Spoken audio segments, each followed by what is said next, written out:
So we started by looking at the LM curve, which shows equilibrium in the money market. And this happens when the quantity of money demanded equals the quantity of money supplied. Therefore, any point along the LM curve shows equilibrium in the money market. And we have seen factors that shift the LM curve. So the focus will be on the policy change. In other words, because after we finished putting together the IS and LM curve, we will be looking at policy effects. So the focus will be on a policy change, more specifically, changes in money supply. Yeah, because changes in money supply will shift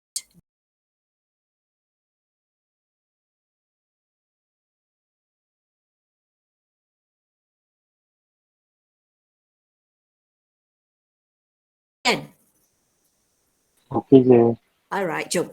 So, as you know, the IS curve describes the goods market, more specifically, equilibrium in the goods market. So, we will see later on, atau we have seen actually, I have been talking about this earlier on, that the interest rate will influence investment. Since investment is a component of aggregate demand, this will also affect aggregate demand.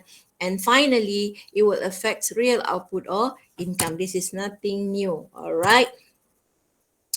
Okay. Okay, ni semua revision je lah. We have done this before.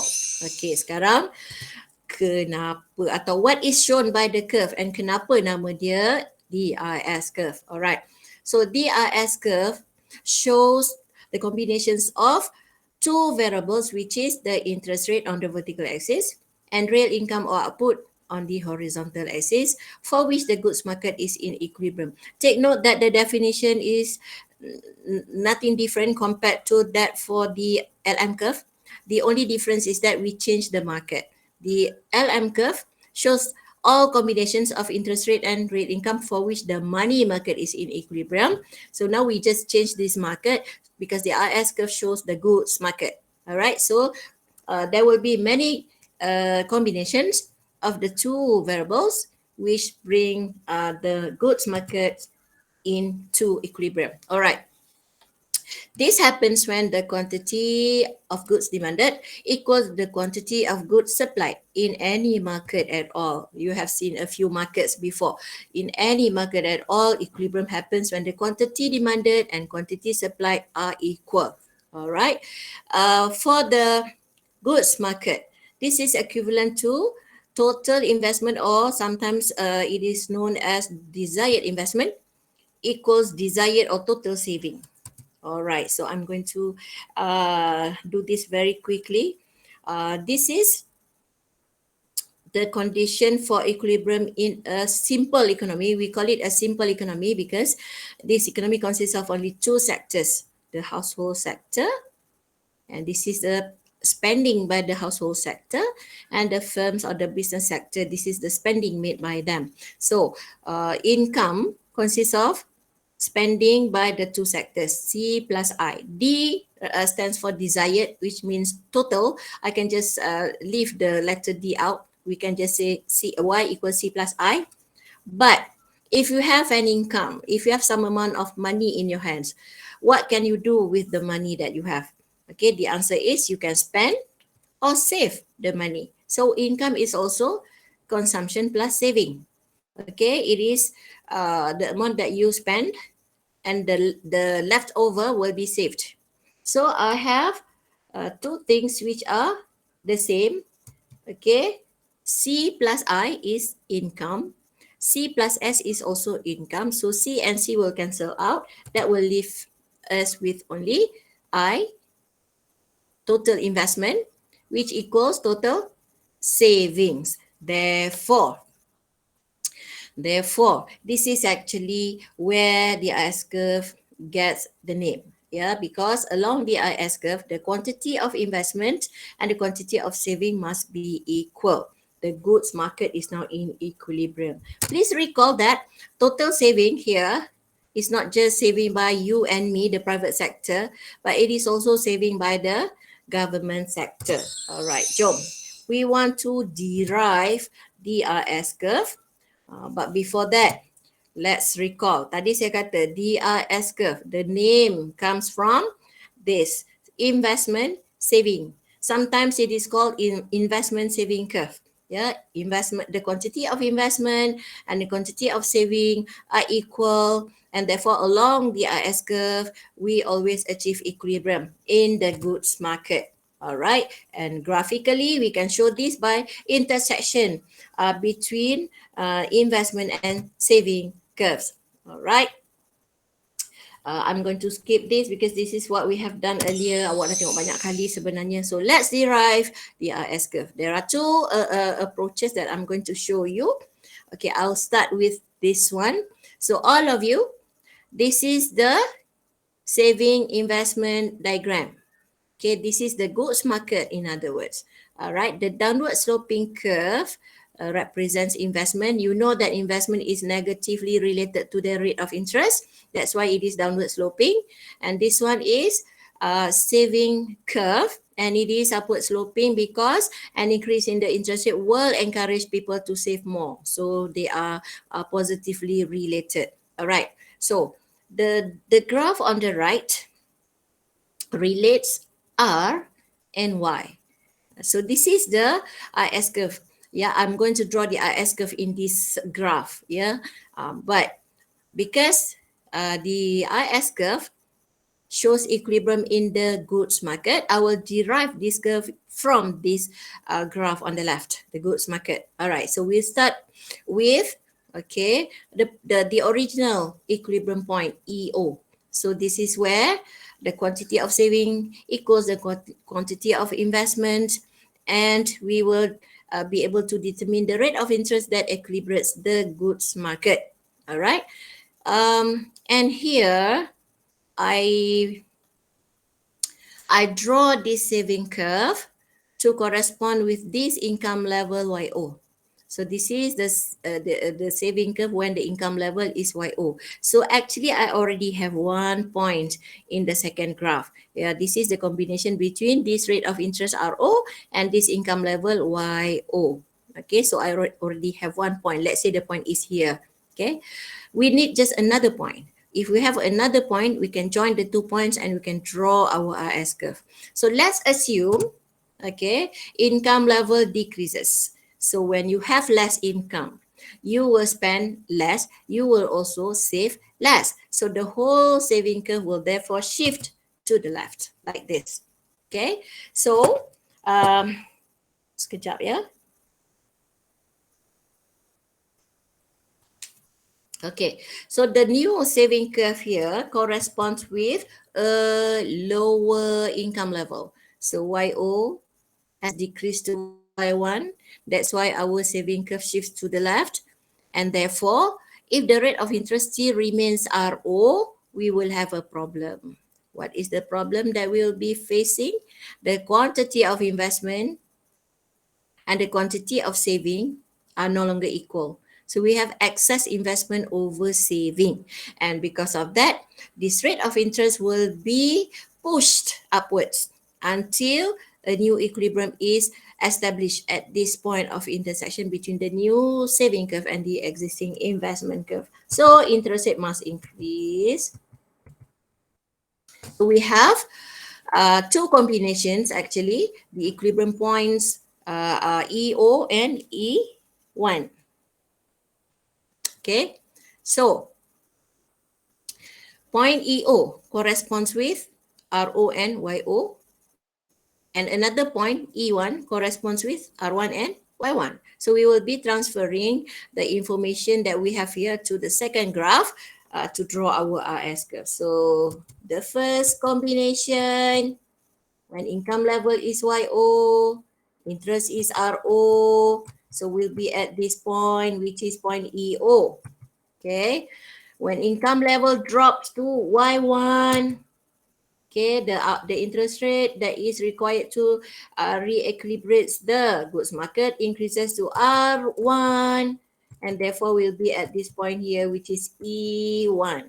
So now that we have enough information to draw our S curve by simply joining the 2 points EO and E1. So that will give us this downward sloping curve, which is our investment saving curve atau IS curve. Are you okay? Semua orang? Faham ke? Alah, sampai hati tak jawab. Faham, madam. Alhamdulillah, very good. Saya nak dengar tu je. Okay, I have told you from the beginning that I will be showing you two ways of deriving this IS curve. Nak guna ini, no problem, dah dapat IS curve. Tapi saya nak tunjuk another method. Okay, this is another way of constructing the IS curve. Okay, jawapan dia sama je. Alright, so again, the IS curve relates two variables R and Y in the goods market. So we'll start with this. Saya nak guna the Keynesian cross diagram kali ni. So this is the investment curve. Okay, which is a function of the rate of interest. So for example, when the interest rate is R1, when the interest rate is R1, this is the amount of investment in the economy. What happens if the interest rate increases? You know that when interest rate increases, investment will decrease. So the quantity of investment will drop from this amount to this amount as interest rate increases. Now let's look at another graph. This is relating aggregate expenditure and income, which is our 45-degree line. And this is our aggregate expenditure line. And this 45-degree line which measures supply of goods, income ataupun aggregate supply. This can be seen as aggregate demand. This can be thought of as aggregate supply. So equilibrium happens at the point of intersection here, and this will produce this output level. So we have one combination. What combination is that? Interest rate R1, output or income level Y1. So let's assume, okay, when interest rate increases, let's assume interest rate has increased. We made this assumption earlier, and you know that because of this investment also, investment will decrease. A decrease in investment is shown by a shift in this aggregate expenditure line downwards. So the whole aggregate expenditure line will shift downwards, and therefore a new equilibrium is established here, which corresponds with a lower income level. Therefore, we have another combination. R1 corresponds with income level Y1, but when interest rate increases, output level decreases. And you know that the relationship between income and interest rate is negative. An increase in the rate of interest reduces income level. So we transfer this information into the graph at the bottom. We relate the rate of interest and output. So this is where we are going to draw our IS curve. So recall, we have this information. When the interest rate is R1, income level is Y1. But when the interest rate increases to R2, income level decreases to Y2. Relating the 2 points or joining the 2 points with a line will give us this downward sloping curve, which we call the RS curve, which is just exactly the same as the one that we have seen in the previous slide. Okay, so kenapa saya gunakan this graph? Oh, sebab saya nak tunjukkan something. Okay, let me show you something. Okay. Alright, so this, let's call this point here E1. So E1 will be here on the RS curve. Okay, and this point here, another equilibrium point. Okay, let's call it E2. So this will be shown here, okay, along the RS curve. So whatever along the RS curve, point E1 or point E2, okay, as you can see from the graph at the top, shows equilibrium in the goods market. So as long as the point is located along or on the RS curve, such as these points that I'm showing you, nampak kan semua orang?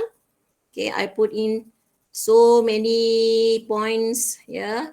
So these are all located on or along the RS curve. Therefore, all of them show equilibrium in the goods market. In other words, the quantity of saving and the quantity of investment are equal. Tetapi, what if the point is here? Let's call it point A, or a point such as point B. Where are they located? They are not located on or along the IS curve. So we will have a problem. Yeah, for example, let's look at point B. What does it correspond with?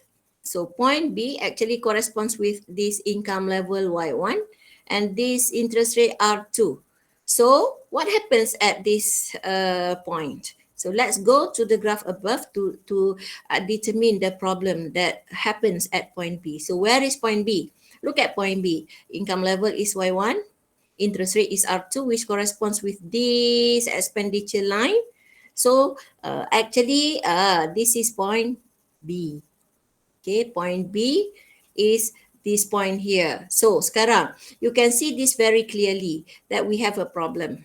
The problem is the quantity that is produced by the economy at point E1 is way bigger than the quantity that people would like to purchase, point B.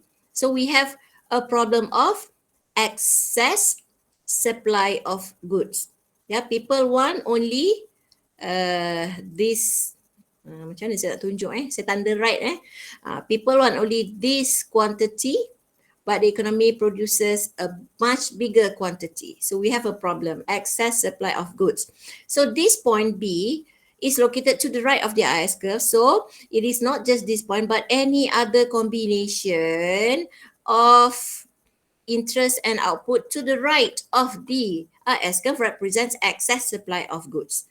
What about points such as point A? Okay, what is sekejap saya nak padam sikit, dia macam a little bit messy. Okay, what income level corresponds with point A? Okay, you can clearly see that A corresponds with income level Y2 and interest rate R1. So where is point A in the above graph? Senang sahaja. Look at the income level Y2. Look at the interest rate R1. So basically we are looking at this point here, right above E2. So this is point A. So at point A we have another problem because the quantity of output produced by the economy is only at point E2. Okay, saya erase sekejap to make it clearer. Nak tunjuk macam messy tadi kan. So this is the quantity that is produced in the economy, but people want a bigger quantity. So we have a problem of excess demand for goods at point A. Where is point A located? To the left of the IS curve. So any point at all, as long as it is located to the left of the IS curve, means that we have a problem in the goods market. There is no equilibrium. Yeah, only points along the IS curve, okay, such as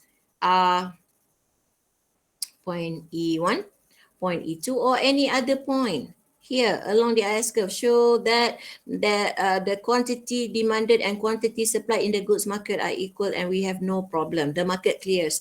But to anything to the right of the IS curve shows that there is excess supply, meaning too much has been produced than what people would like to have. Azan lah pula. Kejap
Sekejap kita stop for azan.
Okay. Are you still there? Can I Yes, hear? Miss. No. Yes. Oh, Alhamdulillah, bagus. Okay, tadi Intan kata there are people who just finished classes on the way nak masuk kelas. Macam tak masuk je lagi kelas ni. Intan? Senyap je. Okay, tak apa. Saya bersangka baik. Ya, Intan.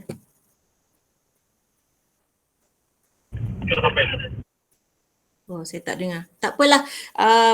They can just join in later. Okay, now kita nak continue.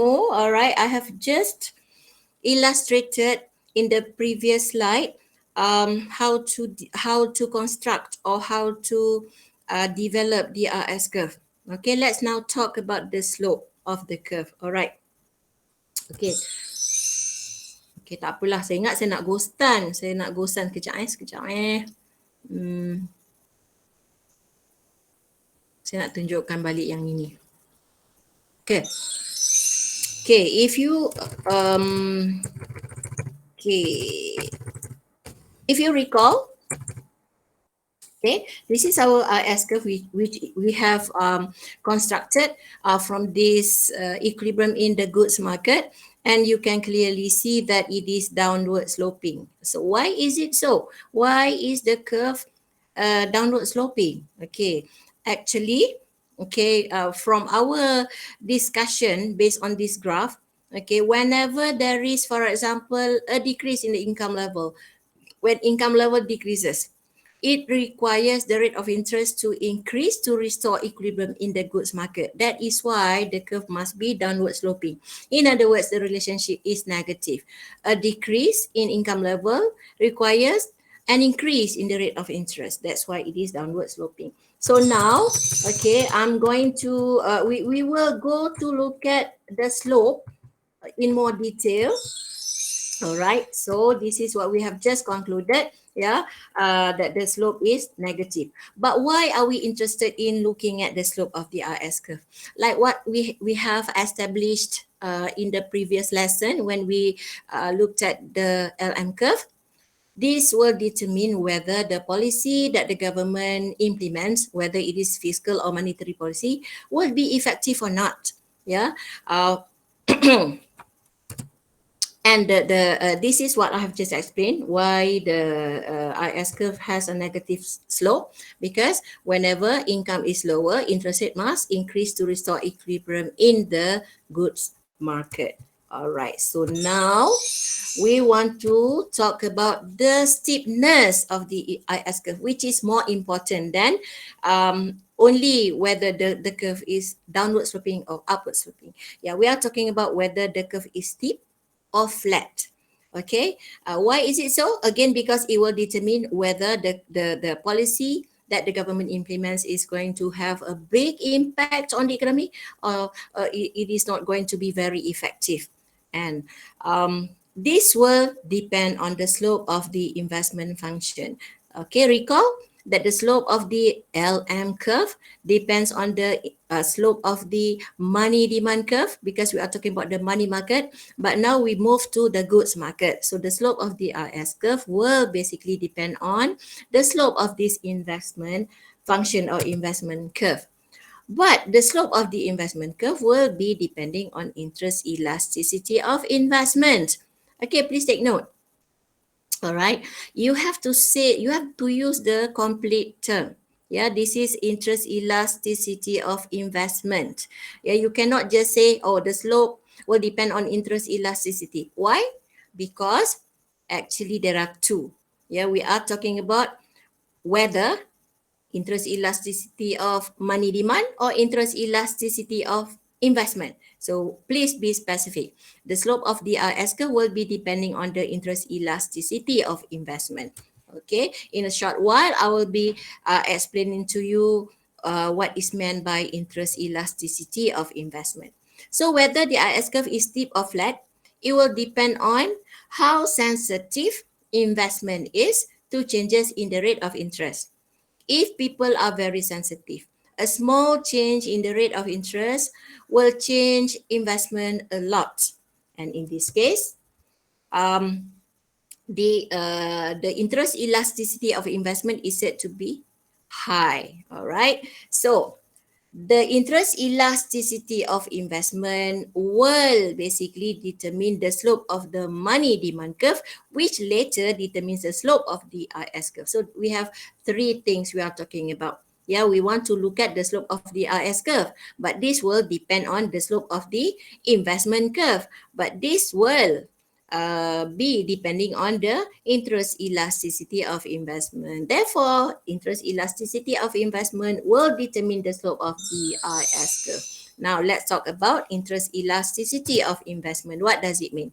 It simply means how sensitive people are to changes in the rate of interest. How sensitive, how responsive investors are. Whenever there is a change in the rate of interest, will they change quantity of investment a lot, or will they change the quantity of investment only a little bit? All right. If people are very sensitive to the change in the rate of interest, any percentage change in the rate of interest will lead to a bigger percentage change in investment. All right. And therefore, the um, investment curve atau investment function and the RS curve, as you will be seeing later, will be flat. Vice versa, if you are not very sensitive to changes in the rate of interest, okay, any change in the rate of interest will lead to a smaller percentage change in investment. And as you will see later, not only the investment function is steep, the RS curve is also going to be steep. Okay tak semua orang? Okay? Okay, madam. Bagus. Bagus macam mana? Bagus. Bagus. Alright, Alhamdulillah. Saya kesian sebab saya tahu awak penat ya. Hari ni awak kelas pagi sampai petang. Alright, so let's now look at how the slope of the RS curve will be depending on the interest elasticity of investment. So I have two graphs here. On the left, I relate the rate of interest and investment. So obviously, I'm going to show you an investment function instead. In fact, two investment functions, yeah, to represent different slopes and different interest elasticities. And on the right, I have another diagram relating the rate of interest and income or output level, which simply means I'm going to show you the RS curve. All right, so let's start with the first investment function. So all of you, look at this investment curve. Let's call it I1. What do you think? Is this steep or flat? Yes? Alah, sampai hati tak jawab. Saya panggil nama tau. Ashraf ada Ashraf? Ashraf? Hello? Okay, Ashraf tak layan. Ada orang nak bantu tak? Is this steep or flat? Hey? Okay. Please answer me. Saya tak tahu. Saya takut jadi macam hari tu. I'm talking alone sebab saya dah terkeluar. Are you still with me? Boleh dengar suara saya? Yes, madam. Okay, Alhamdulillah. Okay, alright. Tak apalah. Tak nak layan saya dah penat sangat ya. Alright, this is a curve which is relatively speaking steep. So what is shown by this steep investment curve? Alright, so let's assume the rate of interest is R1 and this is the quantity of investment. Okay, imagine that the rate of interest increases this much. Interest rate increases this much. And look at the effect on the quantity of investment. If interest rate increases this much, a big increase. Look at the response by people or more specifically by investors. How much quantity of investment have they changed? Such a big increase in the rate of interest results in a very small decrease in investment, the quantity of investment. Therefore, this steep investment curve must show low interest elasticity of investment ataupun investment is said to be interest inelastic.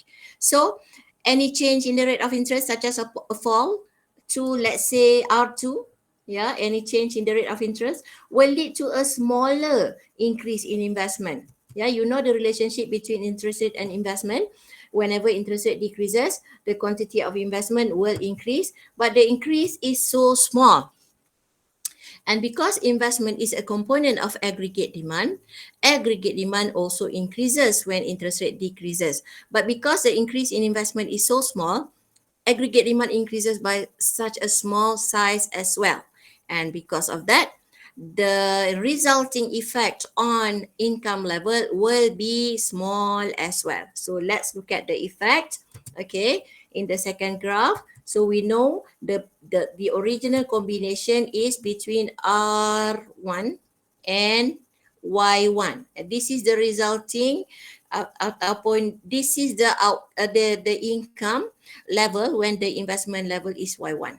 Okay. When interest rate decreases to R2, investment increases by such a small percentage or small amount. And because of that, the resulting effect on income will be very small as well. So we have 2 points here. This point in the beginning and this new point after interest rate decreases. Joining the two will produce this S curve. Okay, and we can make a conclusion right away that when the investment curve is steep, which denotes low interest elasticity of investment, it will produce a steep S curve. All right, so let's look at another investment curve. Okay, this green investment function. So this one is a lot flatter compared to the first one. The first one is steep, but the second one is flatter. What does it show?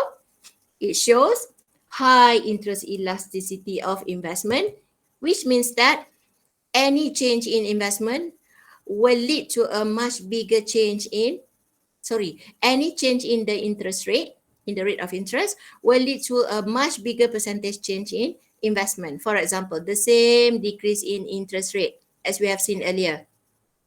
In the case of this investment curve, the effect is so small. But now the same decrease in the rate of interest will lead to a much bigger change in investment. See, let's please look at this change.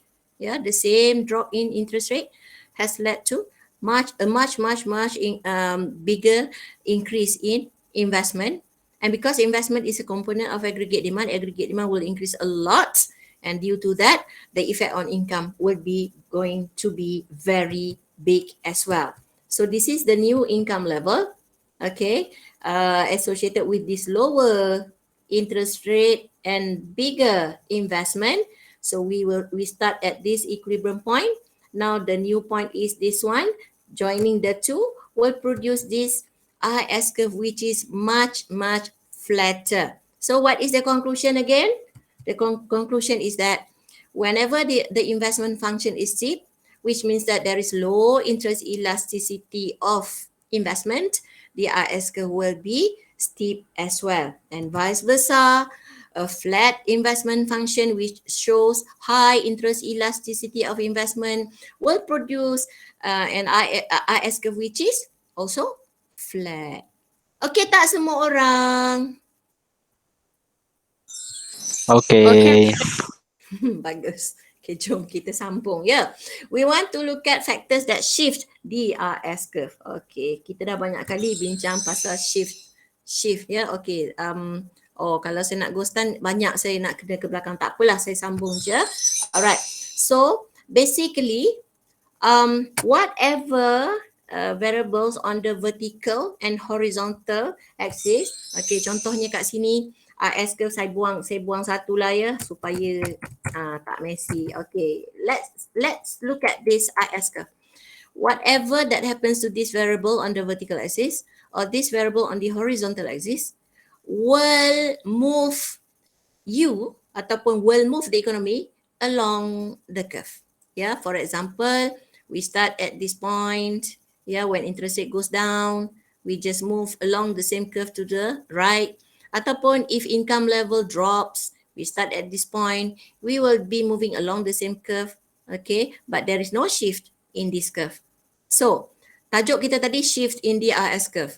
So, it will happen whenever there is a change in the goods market. In the goods market, remember we talk about investment curve and saving curve. In other words, whatever happens to the investment curve, whatever happens to the saving curve will shift this RS curve, except changes in interest rate and changes in income. These two will never shift the curve. It will just cause a movement along. All right. So, okay, back to our discussion on factors that shift the RS curve. Like the LM curve, whatever happens to money demand and money supply will shift the LM curve, but the RS curve and the LM curve have they are not related at all. Yeah, because they are determined by different economic forces. Therefore, whatever factors or economic forces that shift the RS curve will not shift the LM curve. And whatever factors that shift the LM curve will not shift the RS curve. Okay, so please take note. Later on, yeah, whenever I give you any factor, you cannot tell me that both curves move. Cannot. Yeah, kejap ya. Sorry. All right. Now, okay, of course, because we are talking about shift in the RS curve, yeah. So two reasons in general can cause the shift.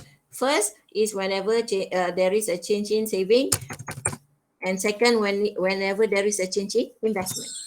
Sekejap aja. Saya nak balas. Sebenarnya awak tak sedar. Ke awak sedar? Kita ada tetamu tadi. Perasan tak? Tak perasan? Kita ada tetamu tadi masuk kelas kita. Dia cakap, okay, dia dah keluar kelas. Dia kata thank you.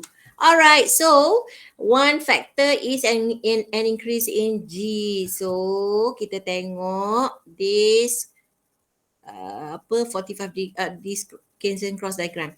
Equilibrium happens at this point, Y1, when investment is this, which corresponds with the interest rate R1. Okay. And there is an increase in G. Whenever G increases, the whole expenditure line will shift upwards. Okay. But investment remains the same because interest rate does not change. The shift here happens because of the change in G rather than change in I due to change in R. So R doesn't change. Yeah. So it requires a higher level of output to restore equilibrium. So output increases. When G increases, this is an expansionary fiscal policy. An increase in G will increase output level at the same rate of interest. Therefore, in the beginning, we are at this point, interest rate ni lambat pula keluar. Interest rate is here R1 and equilibrium output is Y1. But now the same interest rate R1 corresponds with a higher income level Y2. Therefore, this must mean that the IS curve has shifted to the right. Okay, how much will this IS curve shift? It will be depending on the size of change in G times K. Okay, ni saya akan cerita lepas ni. Okay. Okay, another way of explaining the same thing. The same thing. Tadi saya cerita pasal increase in G kan? Alright, so this is the investment saving diagram, the goods market. Equilibrium happens at this interest rate and this is the income level in the beginning. So kita ada this combination RO and YO. Now kita assume there is an increase in G. If the government spends more money, it means that the government take some money from savings. Macam kita lah, if you have only 500 but you spend 800, so you get the extra 300 from your saving. So what happens is that saving will decrease and the curve will shift to the left. This is the amount of saving which corresponds with the same income level. The income level doesn't change. The amount of saving decreases not because of the change or decrease in income level, but rather because of an increase in government spending. So in the goods market, equilibrium must happen at a higher rate of interest R1, and this corresponds with R1 corresponds with the same income level Y1, which is 500. YO. So in the second graph, we have R1 corresponding with the same income level YO, meaning the RS curve cannot stay at RSO any longer. It must have shifted to the right. Like this. Alright. Nampak kan? Income is not the factor here. Income doesn't change. Income still remains the same. Okay. Interest rate increase simply because G increases. So that is why the IS curve shift to the right. Jadi from now onwards, sama macam di LM curve, the focus is on a policy change. Contohnya for the LM curve, an increase in money supply shift the LM curve to the right. Untuk IS curve, an increase in government spending shift the IS curve to the right. Saya cakap terbalik ke lagi sekali? An increase in money supply shift the LM curve to the right. An increase in G shift the IS curve to the right. As long as there is an increase in G atau M, okay, the curve will shift to the right. Okay, cuma kalau G yang increase, LM doesn't shift. IS yang shift. Kalau M pula increases, IS doesn't shift. LM curve yang shift. Alright. So this is another factor I'm showing. Nampak macam sama macam tadi. Macam sama sebiji macam sama. But the factor is different. In this first case, increase in government spending which has reduced saving. So IS curve shift to the right. This one, decrease in saving not because of increase in government spending. Maksudnya there could be some other reasons. Contohnya because people suddenly decide to spend more. So they will save less. Ataupun maybe sebab stock market crash. So they have less money, they want to save less. Contohnya, bukan pasal increase in G. So sama juga, kita ada a new equilibrium rate of interest happening at the same income level YO. So income level doesn't change. Interest rate is now higher, the IS curve shift to the right. Okay, last kali saya tunjuk kat sini, an increase in expected marginal product of capital. Bermaksud, okay, katakanlah, let's make this assumption. There is a new machine which is more productive. So what do you want to do, firms? Do you want to acquire that new machine? Yes. So what do you have to do? Invest. So this will increase investment. So this investment curve will shift to the right. And to restore equilibrium, interest rate must increase. So we have RO. Okay, this is the original combination, RO and YO. RO and YO.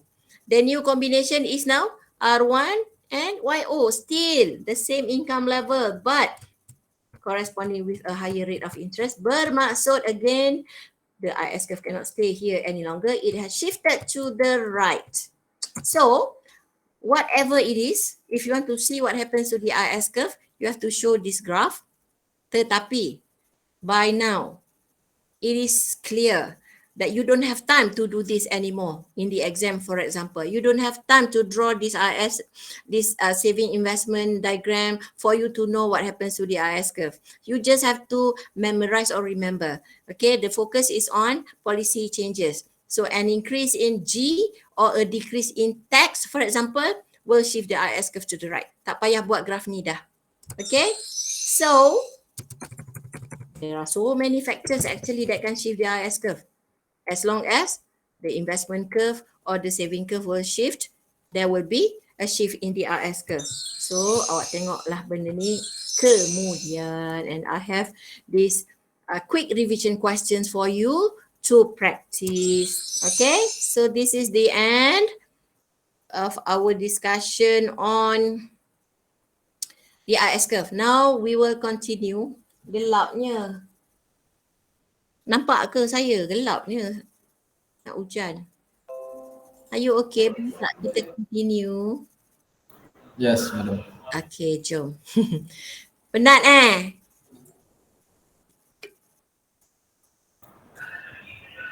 Okey je. Okay je? Alright, jom. Kita habiskan. Alhamdulillah petang ni saya dah okay. Selalu petang-petang ni saya tak larat. Okay, hari ni Alhamdulillah boleh mengajar awak sampai habis.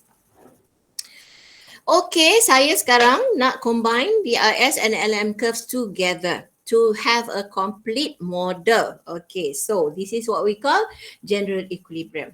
Okay, by the term general equilibrium, we are not looking at equilibrium in any particular market. So tak payah penat-penat cerita equilibrium in the goods market, equilibrium in the money market, equilibrium in the labour market. Basically sebenarnya ada 3 market yang kita kena combine kan. But in this syllabus, kita combine 2 cukup lah. Kita combine the goods market dengan the money market. So when will we have general equilibrium? Jawapannya when the two curves intersect. Okay. Assumption that we make is that this is the short run. So in the short run, we all know that prices are fixed.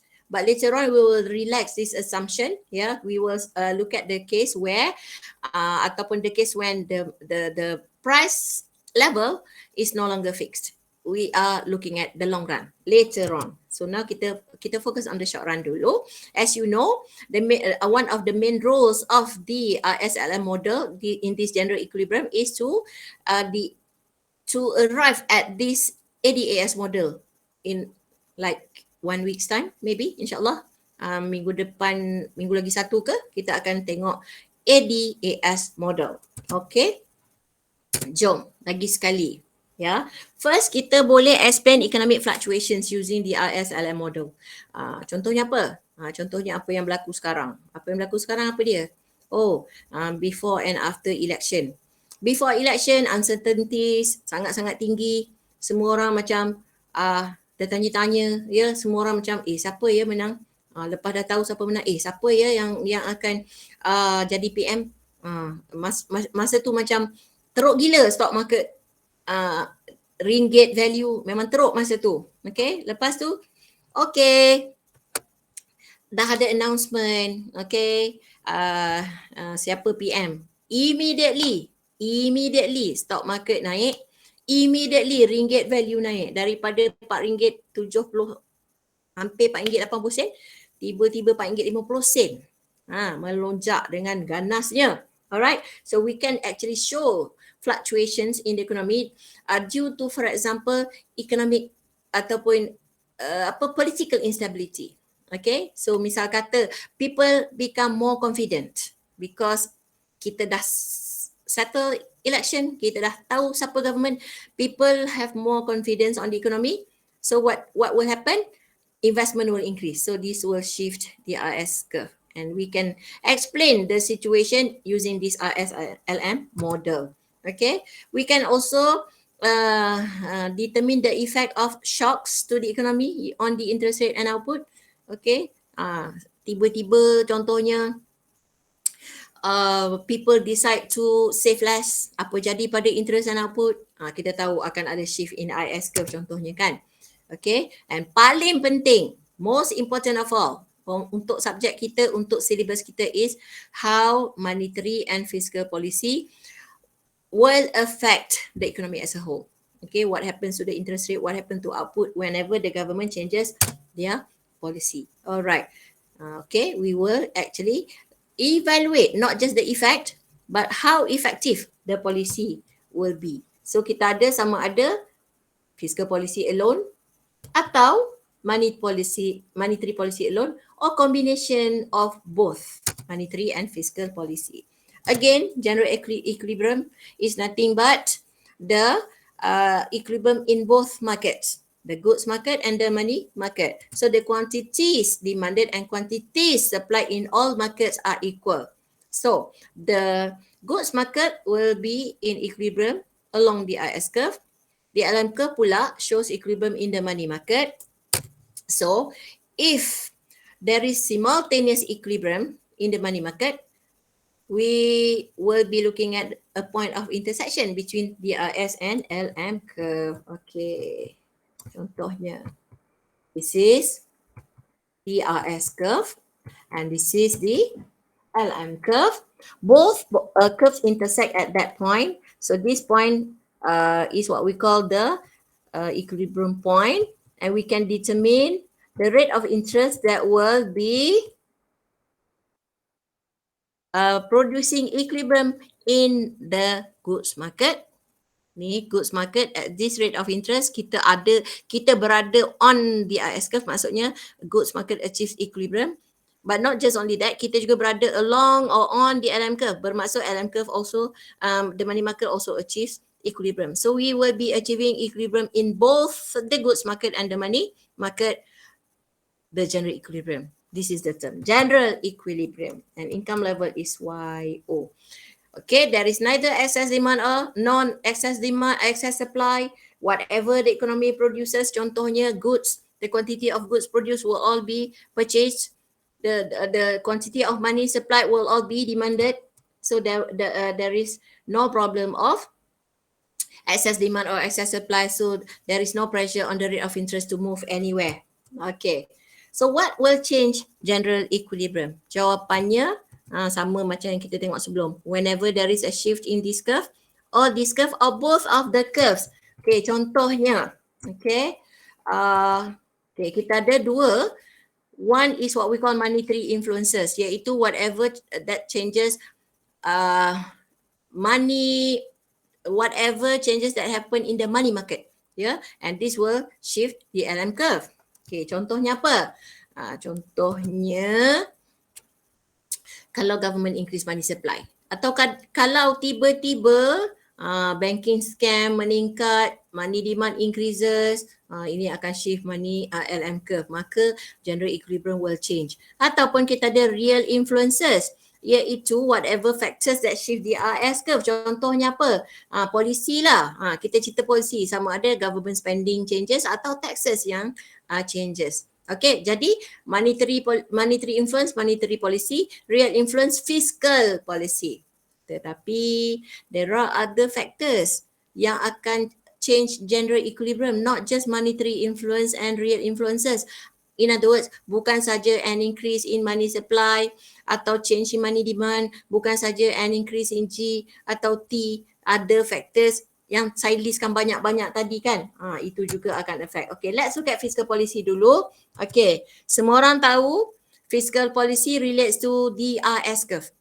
RS curve, dia tak ada kaitan langsung dengan LM curve. LM is about money market, but fiscal policy is about the RS curve. Okay, only the RS curve will shift, LM curve will not be affected. Okay, so kita ada two types of fiscal policy, expansionary dengan contractionary.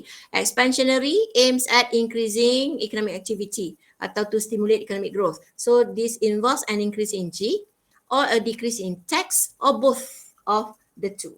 Combination of increase in G, decrease in T, which shift the IS curve to the right and vice versa. Contractionary policy will shift the IS curve to the left. Okay, saya nak tunjukkan dulu. Pay attention yang ni. Saya tahu saya laju sangat cakap dan saya tahu dah petang-petang ni awak pun dah penat. Okay, sebab tu saya nak habiskan cepat-cepat. Okay, saya nak tunjukkan dulu Saya tunjuk graph terus. Okay. Equilibrium in the beginning happens at this rate of interest R1 dengan Y1. Okay, intersection between IS and LM curve. Lepas tu, G increases. Dan awak tahu an increase in G, saya kata lepas ni tak ada masa awak nak pergi dekat goods market punya diagram. Awak terus tahu, awak terus hafal. An increase in G will shift the IS curve to the right. Soalannya, where exactly do you want to draw the new IS curve? Can you draw kat sini? IS curve shift to the right.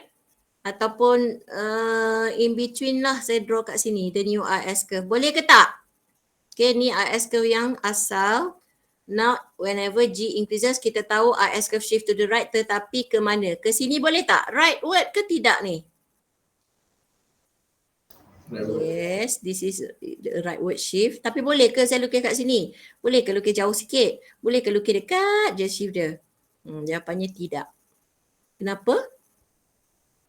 Please remember, the IS curve will shift by the size of change in G times spending multiplier, this distance here. So sebab tu dia kena shift sampai IS curve yang ini. Dia tak boleh shift banyak sangat sampai terkeluar. Dia tak boleh shift sikit macam ni sebab the shift must be by the distance here. So the distance that I have been talking about adalah how much the change in G times what we call the spending multiplier. Lepas ni kita akan gunakan the term K. K, the letter K. K adalah spending multiplier, which is the same thing as this thing here. Okay, so IS curve will shift by this size of change in G times multiplier. Contohnya gini. Contohnya, katakanlah change in G ni 1 million dan the multiplier is 5. So this IS curve will shift to the right by 1 million times 5, which is 5 million ringgit. Maka katakanlah ini adalah 10 million, dia akan shift ke sini, ya, dari sini ke sini sebanyak 5 million. Kalau ni 10 million, dia dah jadi 15 million. So dia tak boleh suka-suka hati nak shift ke mana-mana yang awak suka, ya. Okay. Alright. So the distance here is the change in G times K, the spending multiplier. Okay, tetapi we start in the goods market. G is about the goods market. It shift the IS curve. But the result will also kita panggil apa dia, it fits into the money market. When income level increases, oh by the way, income level increases only to Y2. Bukan to Y3. Nanti saya explain kemudian tahu The increase in income, in the beginning this is the income level. After the government spending increases, the new equilibrium happens here. So income increases only from Y1 to Y2. Okay. So what happens is that when income level increases, money demand will increase. Ingat tak, money demand is a function of income. When you have more income, you want to conduct more transactions, so you will have more money in your hands. Money demand increases. This will increase the interest rate. Oh, patutlah interest rate naik ya, because money demand increases. So the final effect is that the increase in income is smaller than the horizontal shift. The income doesn't increase from Y1 to Y3. Kenapa? Sebab after the interest rate increases, investment will decrease. So bila investment decreases, the final increase in Y will be smaller than the horizontal shift. Okay, macam pening Tak apa. Next week saya akan explain lagi sekali benda ni. Lagi sekali ada nama dia. Nama dia adalah crowding out effect. So akan ada satu slide presentation untuk crowding out effect. Okay, jom saya tunjukkan lagi sekali. Okay, yang saya cerita tadi. Mula-mula we start from the goods market. But the goods, because increase in G increases interest rate, it will feed back into the it will fit into the money market. So money demand naik. Bila money demand naik tadi, interest rate naik. When interest rate naik, it fits back into the goods market. Investment turun. Pening. Banyak pening Sekali lagi. Mula-mula G naik, the goods market. IS shift to the right. Interest rate naik. Bila interest rate naik, it fits into the money market. Daripada goods market, dia pergi ke money market. Money demand naik kerana income level naik. Saya cakap dah terbalik lagi sekali ya. Sorry. Bila G naik, income level naik. This is the goods market.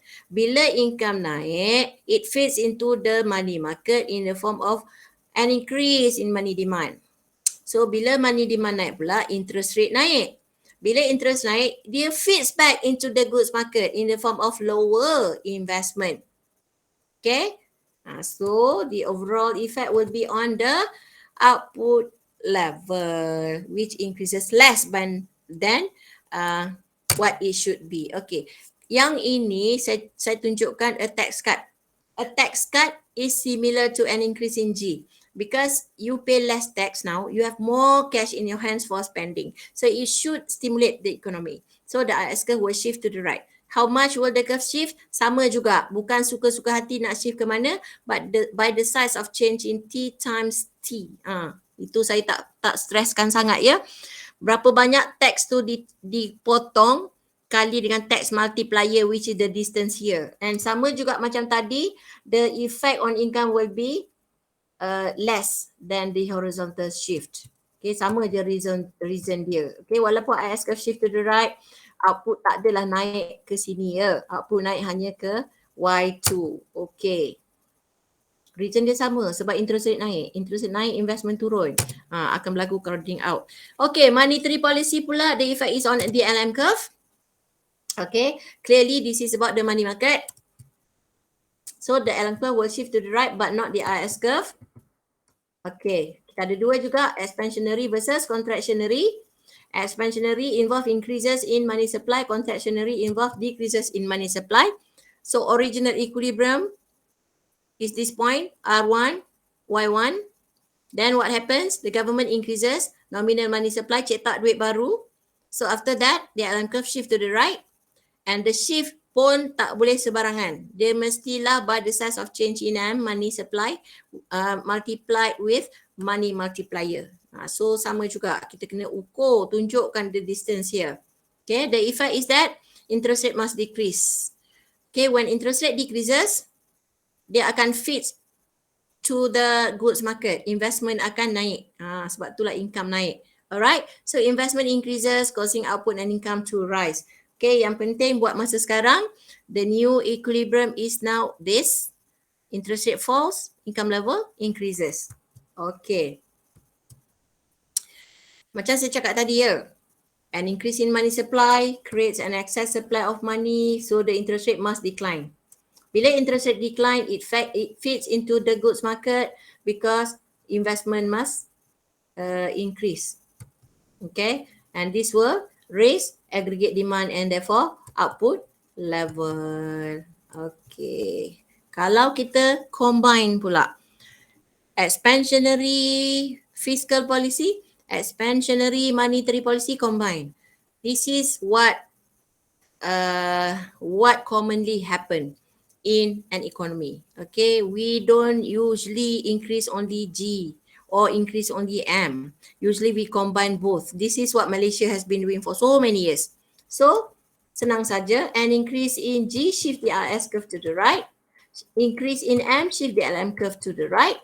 The final effect is this, the point of intersection between the new IS curve, the new LM curve, which produces for sure a higher income level, but the effect on the rate of interest is ambiguous.